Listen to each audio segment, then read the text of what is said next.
to the channel. My name is Ash and I am here with a Cozy Games review roundup video. Now recently my gaming bestie and I have been playing some Stardew Valley. I've put tons of hours into it, really enjoying it.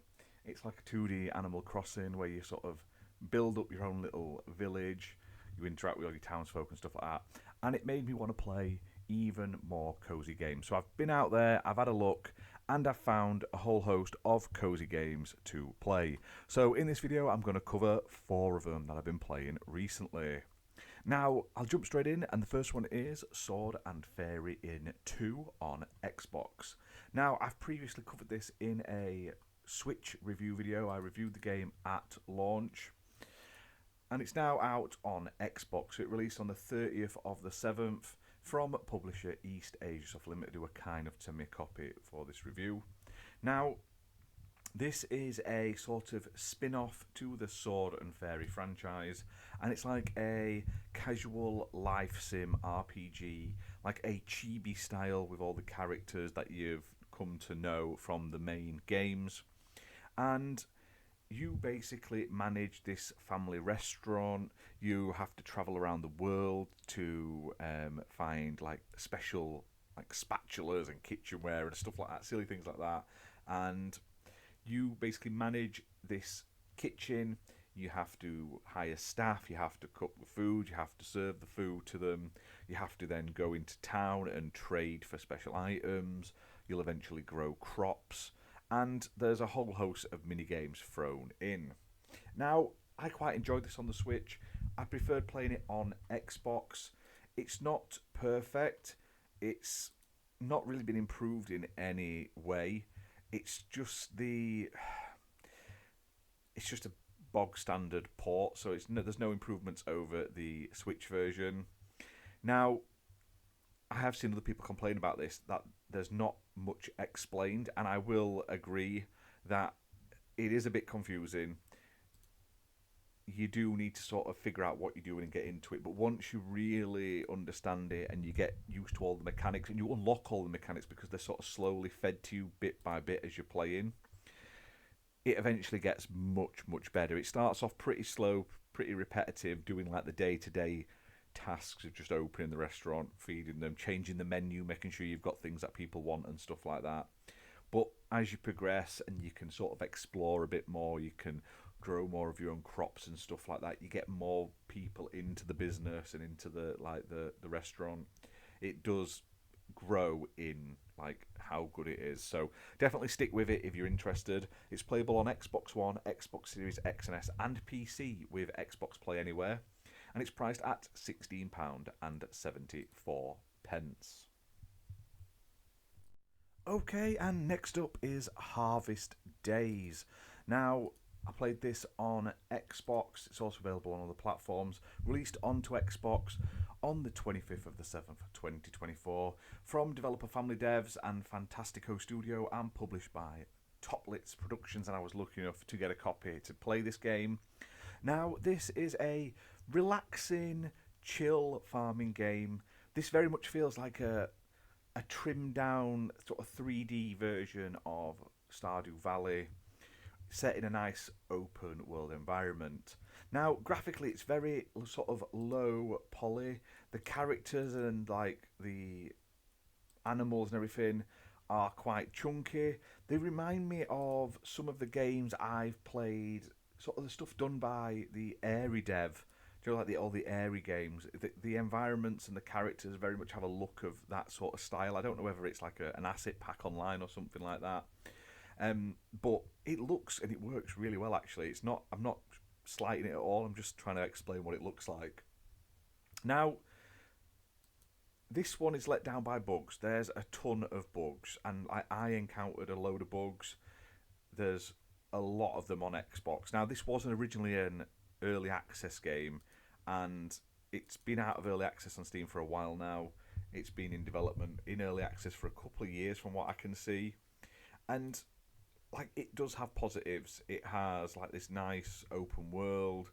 It has like a decent sort of leveling system. It has sort of a nice premise behind it, sort of giving good advice, like look after your planet and stuff like that. That sort of stuff is really good, but it's so buggy it makes it really unplayable right now. So I will recommend this one in the future. Hopefully I'll be able to play it a bit more and enjoy it, but it's a ton of bugs that just need ironing out. It just needs a little bit of TLC. That's all I'll say. I haven't played it since launch. However, I'm going to give it another go soon. I might do a full stream of it and see if it's any better. It's not bad. It's a little grindy to sort of progress, but honestly, it is fun. Like, it's not a stressful game. The farming and the growing the crops and everything's really cool. I like that you can sort of use the vehicles and everything. I like the variety of animals. That sort of stuff is great. There's like over 50 crops as well you can harvest. So there's a good variety of things to do. My downside is, like I say, it was lacking TLC when I played it. So hopefully with a few patches and a couple of fixes, it'll be up there. Because like I say, it's a fun game and it's a shame how badly it ran. Now, it's playable on Xbox One and Xbox Series X and S consoles, priced at £16.74.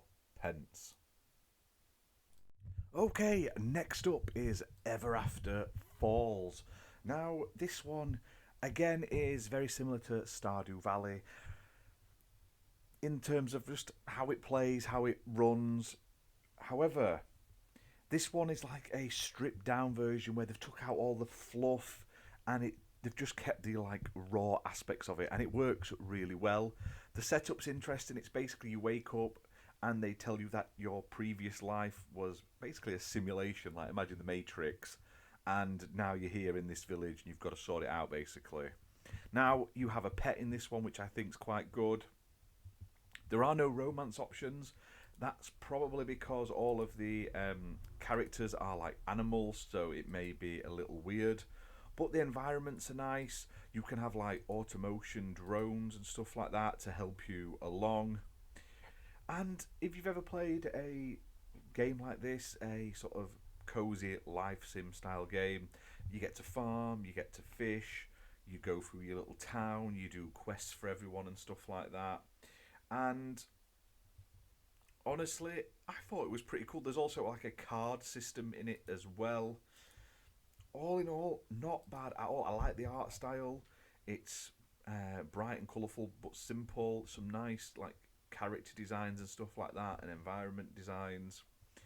It does also have two-player local co-op, which is pretty good. Like on Xbox, you can play this with a friend. It's a shame it's got no online, but all in all, like it's not bad at all. Like it's a really, it's one of the better sort of life sim games that are similar to Stardew Valley that I've played recently. It has like little dungeon areas where you go through and fight enemies and stuff like that. All sorts of cool stuff. They've done a really good job. It's got decent writing. It's quite funny at times, which I thought was good. It wasn't like overly drawn out or boring. And yeah, all in all, like I say, it's not bad. It doesn't have all the features some of the other games have, but I like the drones that help, like with your inventory, and that you can set on your crops and stuff like that. I like that you have a little pet that follows you around and can give you helpful tips and stuff like that. And like I say, if you've played these games, it's fun, and the fact that it has co-op is decent. So check this one out. On Xbox, it's 1674, which they all seem to be. It must be a 1674 cozy game thing I'm noticing. Playable on Xbox One and Xbox Series X and S. Okay, and last up, I've saved the best for last. It's Roots of Pacha, priced at £20.99. Playable on Xbox One and Xbox Series X and S, and it released on the 31st of the 7th, 2024. Developed and published by Soda Den LLC, and they sent me a copy. So glad they did. It's previously been out on PC, but it got its 1.2 update, which added all sorts of stuff to the game, as well as a Xbox release. Now, this one has 4-player online co-op, which is awesome. You can play it solo, and it's great. I played it solo as well. And this takes place in the Stone Age. And imagine a sort of cozy life sim game where you are in like a thriving Stone Age community. So it has all the things you've come to know and love, like gather and farm vegetables and herbs. You'll have to like grow and develop tools and stuff like that as well. And one thing I like about it is it has a really cool sort of community in the town and everything like that. Now, this has been built with multiplayer in mind, so there's like festivals and fishing and stuff like that, and it also has like multiplayer built cutscenes, which I thought was really cool because a lot of games don't. Like Stardew Valley, a lot of the time it's whoever clicks the clicks on the cutscene ends up getting it. However, it is really good. You basically have to build up your clan and improve them. There's so much to it. It's such a sort of chill experience. It never feels like mega grindy in any sense. Now, this one does have romance. You can date and marry other villagers. You can get like into relationships with people from other clans, and you can have children as well. And yeah, it's really good. They've done a fantastic job with this graphically. I think this is my favourite out of the lot. I just love the pixelated art style. It's really, really nice. There's tons to it. Obviously, all of the games are very similar this week. However, I feel like this one is the cream of the crop, and all of them are pretty decent. But you get to sort of like grow as like a Neanderthal as such. So you have to learn to preserve food, learn how to use tools and metalworking, and then make pottery and everything like that. You have to invent things like buildings and everything. And honestly, it's fantastic. Really love it. I highly, highly, highly recommend it. Like I say, it's available on Steam, and on Steam it's Steam Deck verified, so you know it's going to work with your pad already. And on Xbox, it's playable on Xbox One and Xbox Series X and S. So, like I say, tons of great games this week, all like cozy, like life sim style games or farming games. Which of them stand out to you? Like I say, I think they're all pretty decent in their own right. A couple of bugs here and there on some of them, but they're all enjoyable if you like things like Stardew Valley or those types of games. Now, let me know in the comments which ones are your favourites. Are there any you've played or you want to play now? And also, are there any other sort of cozy life sim games and sort of community farming games you think I should try? Because honestly, I'm always looking for new games. And also, let me know what you think of doing a review roundup based on like one genre. I'm thinking of doing like a PSVR 2 one soon as well. So I'd love to know your guys' feedback. But until next time, guys, thanks for watching.